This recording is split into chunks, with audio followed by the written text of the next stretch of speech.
Magandang araw mga mag-aaral.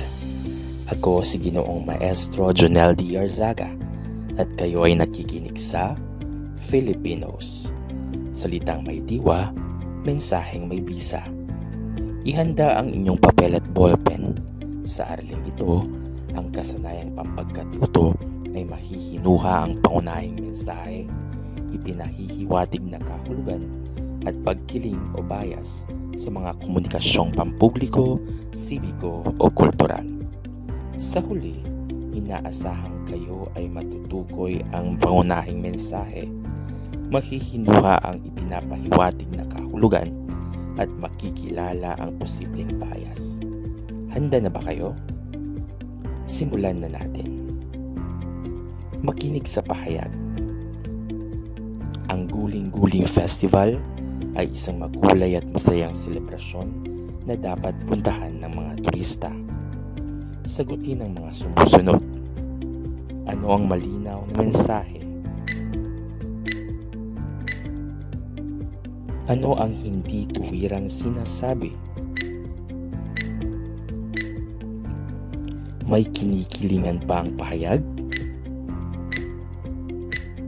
Alam niyo bang may tatlong bagay na dapat tandaan sa pagsusuri? Una, pangunahing mensahe. Ito ay tahasang sinasabi. Halimbawa, masaya at kaakit-akit ang pista.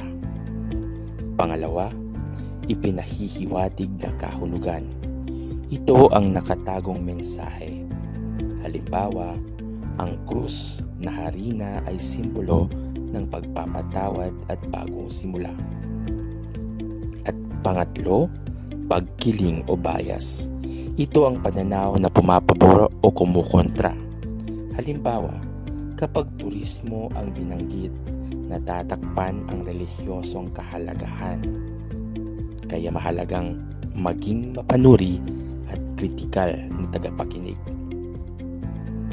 Ngayon, isipin ang isang pista sa inyong komunidad. Isulat ang pangunahing mensahe, ipinahihiwatig na kahulugan at posibleng bias.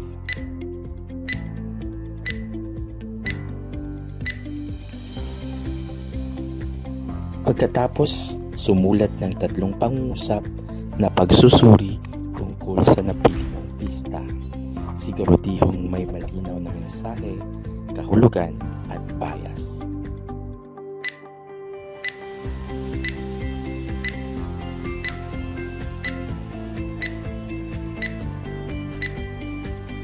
Pagkatapos ng 10 segundo, tayo ay magdilay.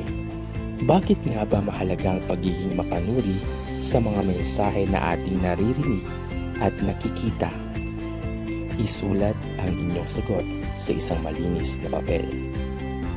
At para naman sa isang maikling pagtataya, sagutin ng oo o hindi ang mga sumusunod na pahayag.